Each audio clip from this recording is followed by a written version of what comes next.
भरके संतोष देशमुख यांच्या हत्या प्रकरणाच्या संदर्भात एक आरोपी कृष्ण आंध्रे फरार आहे. गेले 2 महिने आता या संपूर्ण हत्याकांडाला होतो. अजून देखील तो आरोपी पोलिसांच्या ताब्यात सापडला. मला वाटत नाही आता तो आरोपी जो काही व्यक्ती एक राहिलेला आहे तो काही सापडणार नाही. जी काही सुरुवातीचं जे काही आपण समीकरण त्या भागातले बघतो, जेव्हा काय एखादा विषय त्यांच्या अंगलट येतो तो माणूस कधी सापडत नाही असं दिसतं. आणि मला वाटत नाही हा माणूस सापडेल. सापडणार नाही का? जे काही झालं असेल त्याच्याशी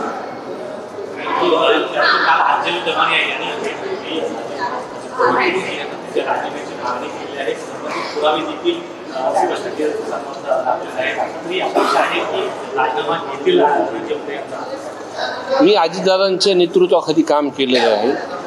ज्या पद्धतीने दादाचा स्वभाव आहे, एखादी चुकीची गोष्ट झाली असेल तर ती दादाला पटत नाही.